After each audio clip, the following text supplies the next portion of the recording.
Okapi, encore plus d'infos. Bienvenue à vous qui venez à peine de nous rejoindre sur la radio de la paix. Nous recevons à présent l'honorable député national Vital Mouini Bagné-Suizé, qui est le deuxième vice-président de l'Assemblée nationale. Dans un entretien accordé à Jean-Désiré Kanyama, cet élu décalé au Sud Kivu encourage toutes les initiatives tendant à ramener la paix à l'est de la RDC. Il propose aussi quelques pistes de solutions pour ramener la paix dans cette partie du territoire national. Vital Mouini s'entretient avec Jean-Désiré Kanyama. Bonjour honorable. Bonjour messieurs les journalistes. Beaucoup d'initiatives actuellement naissent dans le cadre de la recherche de la paix à l'est de la RDC. Il y a la LIPAD qui est dans un processus d'une table ronde sur la paix et le développement du Sud Kivu. Mais l'actualité, c'est l'initiative de la jeunesse intercommunautaire du Sud Kivu. Pouvez-vous donner votre opinion sur ces initiatives? Je n'ai pas que des opinions, mais j'ai aussi des observations. Mon opinion est telle que la mobilisation décrétée par le chef de l'État contre l'agression du pays est acceptée par les peuples, singulièrement les jeunes avec qui nous avons été en pourparlers la semaine passée. En effet, la paix dans notre pays, c'est une cause noble, une cause qui mobilise tout le monde. C'est aussi un signal fort que le peuple congolais, déjà fatigué de toute l'insécurité, du manque de paix d'il y a 3 décennies. C'est devenu une nébuleuse. Franchement, ça n'est trop parce que ça nous rappelle des millions de compatriotes congolais qui nous ont quittés à cause des guerres à répétition et surtout des guerres d'origine étrangère. C'est ça mon opinion. Quant à mes observations, je salue à juste titre la promptitude avec laquelle le peuple a transcendé tous les clivages possibles et répondre à l'unanimité à l'appel du chef de l'État afin de solidariser par patriotisme pour barrer la route à l'agression qui nous est imposée par les Rwandais à travers le M23. Ce sont des signes qui ne trompent pas, mais qui témoignent combien le peuple est derrière le chef de l'État et le chef de l'État est écouté par son peuple. Une manière de montrer aux communautés régionales et internationales combien les Congolais sont attachés à leur unité et à l'intégrité de son territoire national. C'est du patriotisme pour les Congolais actuels et pour les générations futures. Je dois avouer que les députés, nous venons de tous les coins et recoins de la République. Tout ce que vous entendez comme mobilisation. Il faut avouer que nombreux sont les députés qui sont des figures parmi les auteurs intellectuels de cette mobilisation, de toutes les marches que nous connaissons, même du plaidoyer à l'étranger. Moi qui vous parle devient de l'Occident. Eh bien, nous amenons aussi notre son de cloche aux côtés du président de la République faire la diplomatie parlementaire afin de plaider la cause de la RDC par rapport à cette agression dont nous sommes victimes. Alors, en tant qu'acteur étatique, quel rôle vous jouez dans toutes ces initiatives?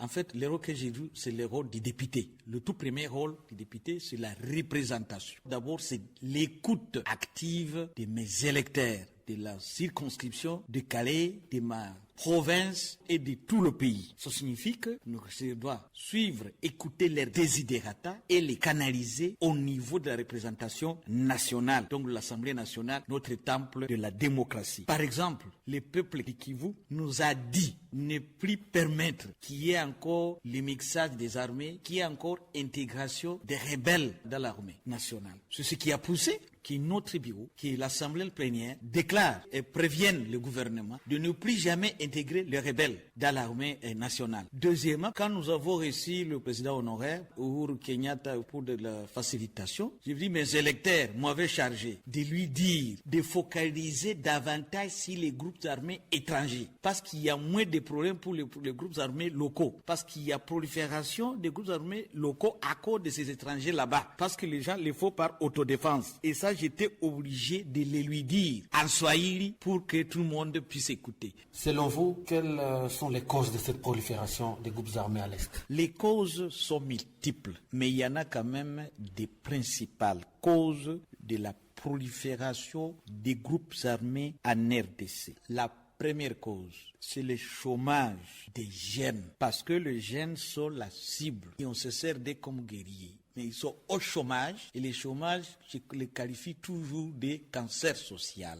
Et quand ils ne sont pas lucrativement occupés, mais ils s'enrôlent dans les groupes armés, parce que rares sont les jeunes occupés qui le feraient. La deuxième cause, c'est le positionnement politique. Parce que, à travers les groupes armés, nombreux en ont eu des dividendes. Ils ont été acceptés dans le gouvernement et d'autres militaires aussi ont eu des grades supérieurs. Ils en ont donc glané des dividendes qu'ils ne peuvent pas laisser et les autres disent, comme les autres avaient eu des dividendes, ils avaient glané des dividendes et aussi peuvent emboîter le pas. Et malheureusement, ceux-là qui en ont eu des grades supérieurs n'en ont pas la formation préalable. Autre raison, c'est l'accès incontrôlé aux richesses naturelles du pays, principalement les minéraux. La plupart de nos groupes armés à l'Est se retranchent toujours dans les lieux où se trouvent les minéraux stratégiques. Mais il y a aussi des multinationales cachées et des pays qui se cachent derrière parce qu'ils sont leurs acheteurs de ces minéraux là-bas. Ces minéraux qui ne sont pas retracés et qui peuvent acheter à moins cher. L'autre cause, pour moi, c'est la présence des groupes armés étrangers qui viennent imposer leur hégémonie, qui ont des ambitions expansives, qui viennent agresser et les groupes armés d'autres se créent juste pour l'autodéfense. Et pour moi, la dernière cause,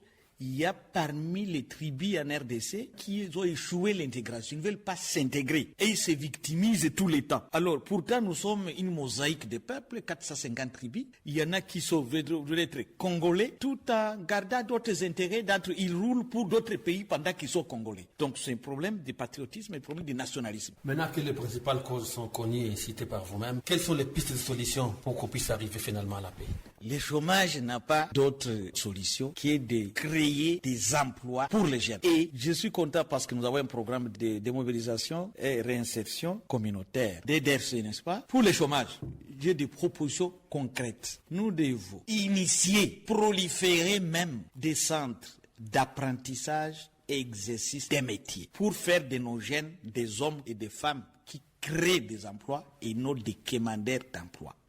Nous devons aussi travailler impérativement pour l'adéquation entre la formation et l'emploi. Pour cela, il faut repenser le système scolaire congolais. Je vais dire ce que le président du Sénat a toujours dit, Modeste. Nous avons des matières premières dans les pays. Il faut que l'école de ces pays soit capable d'amener nos jeunes, d'amener tous les formés à transformer nos matières premières en biens et services dont la population a besoin. Et ce paradoxe-là de nous montrer riches et pauvres à la fois sera exclu. S'agissant du positionnement politique, c'est question de ne plus jamais réserver des dividendes à quiconque a pris les armes contre la nation. Il faut le leur refuser tout simplement. Et nous, en tant qu'Assemblée nationale, nous avons pris position. Et nous avons recommandé au gouvernement de ne plus jamais refaire cela. Parce que ceux-là qui pensent être dans les groupes armés, et que demain ils seront des colonels, ils seront des majors, ils seront des officiers supérieurs, cela ne passera plus. Ce business est déjà obsolète. Ça ne passera plus. S'agissant de l'accès aux minéraux, nous sommes victimes de cela. Je vais juste dire aux acheteurs de ces minéraux, parce qu'il s'agit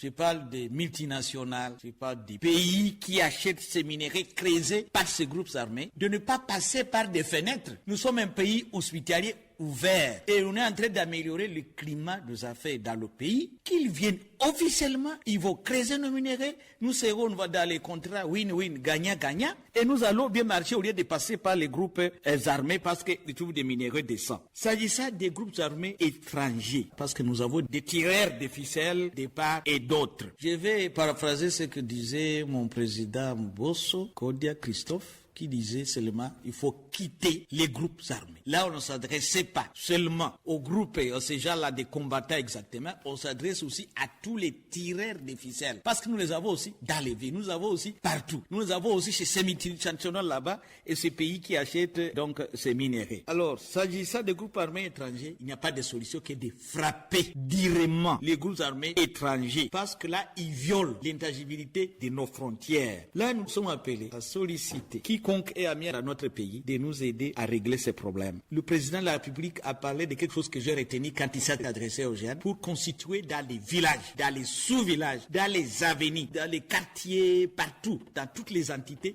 des groupes de vigilance pour savoir d'où nous viennent les agresseurs, d'où viennent les ennemis de la paix. S'agissant de ces des tribus qui n'ont pas réussi à s'intégrer totalement et qui ne peuvent être qu'aidés à 3 peut-être sur 450, de leur dire de s'intégrer totalement et de cesser de servir les intérêts d'autres nations pendant qu'ils sont congolais. Et là, je voudrais donc aussi demander à tout le monde le respect mutuel de chaque tribu. Personne n'a le droit de chasser quiconque. La cohabitation pacifique sans discrimination, comme ce fut les années 80, l'époque de Mobutu, monsieur le journaliste. Alors, vous avez présidé récemment la cérémonie de la jeunesse intercommunautaire du Sud Kivu, qui a été ponctuée par la remise de trophées à certaines personnalités. Est-ce que vous pensez que cette démarche peut contribuer à la cohésion et à la paix à l'est de la RDC? On a toujours dit qu'il n'existe pas de bonnes guerres, comme il n'existe pas aussi de mauvaises paix. Ça, c'est Franklin qui avait dit. Ça signifie que toutes les initiatives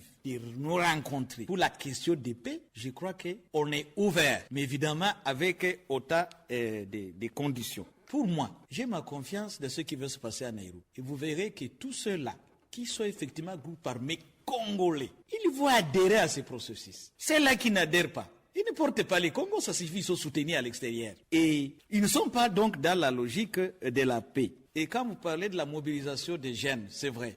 La dernière fois, on a mobilisé les jeunes de l'Ituri, les jeunes du Nord Kivu et les jeunes du Sud Kivu. Nous avons intérêt à le faire parce que les jeunes sont à la fois victimes mais aussi bourreaux. Parce que ce sont des jeunes qui deviennent des chairs à canon. Ce sont eux qui meurent nombreux quand il y a hostilité guerrière. Ce sont eux encore qui sont victimes des viols ici et là, qui souffrent. Donc ce sont eux que nous perdons quand il y a guerre, même dans l'armée régulière. Mais aussi, ils sont bourreaux parce que ce sont eux des combattants, ce ne sont pas des vieux qui vont combattre. Nous avons intérêt donc à focaliser sur les jeunes afin de ne pas être instrumentalisés. C'est une cible stratégique pour la paix et nous sommes obligés de s'occuper d'elles, d'abord pour leur autonomisation socio-économique, mais aussi et surtout nous comptons sur eux pour intégrer les forces de défense de la République afin d'avoir une armée dissuasive qui va nous aider à protéger toujours l'intégrité de notre territoire national. Quel est le message fort que vous pouvez lancer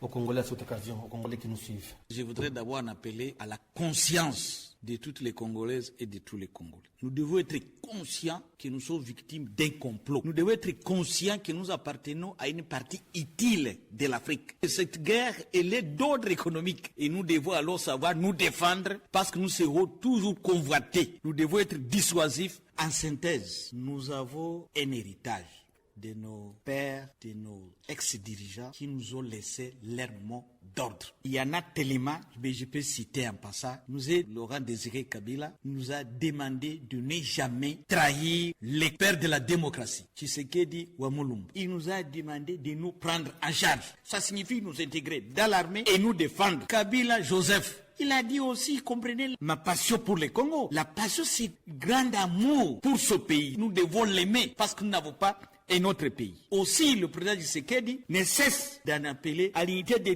tous les Congolais, de tous les Congolais et de nos amis pour bouter dehors les ennemis de la République. Et moi, honorable Moïni, je dis, la République démocratique du Congo n'est pas ni lément une parcelle à spolier. Nous devons absolument défendre le pays. Je vous remercie. Okapi, Okapi, Okapi.